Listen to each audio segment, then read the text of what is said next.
সিলেটের ভোলাগঞ্জে লোড হওয়া সাদা পাথর উদ্ধারে জোরে সোরে চলছে প্রশাসনের অভিযান। শুক্রবার ক্ষতিগ্রস্ত এলাকা পরিদর্শনে যান জ্বালানি ও জনপ্রশাসন মন্ত্রণালয়ের সিনিয়র সচিব সহ প্রশাসনের ঊর্ধ্বতন কর্মকর্তারা। সাদা পাথর লুটের ঘটনায় জড়িতদের ছাড় না দেওয়ার হুঁশিয়ারি দেন জনপ্রশাসন মন্ত্রণালয়ের সিনিয়র সচিব মোহাম্মদ মুখলেসুর রহমান। জানান, এই পর্যটন স্পটকে আনা হবে সিসিটিভি ক্যামেরার আওতায়।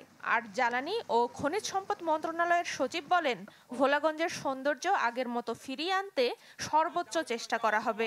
আমি আজকে এসে দেখে যেটা মনে হচ্ছে, ইটস মোর দ্যান লুট, এটা হরি লুট। তদন্ত করে তো নাম পাচ্ছি, সে যেই হোক আমাদের দেশের যত বড় অফিসার হোক, এটার কিন্তু ব্যবস্থা নেওয়া হচ্ছে এবং নেওয়া হবে।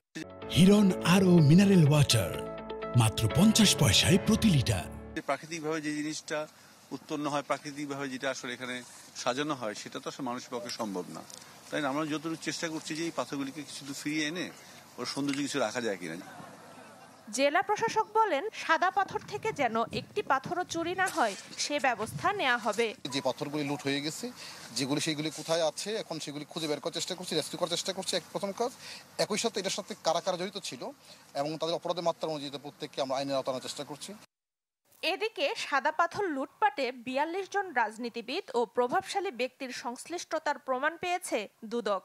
তালিকায় রয়েছে বিএনপি, জামায়াত, এনসিপি ও আওয়ামী লীগ নেতাকর্মীর নাম।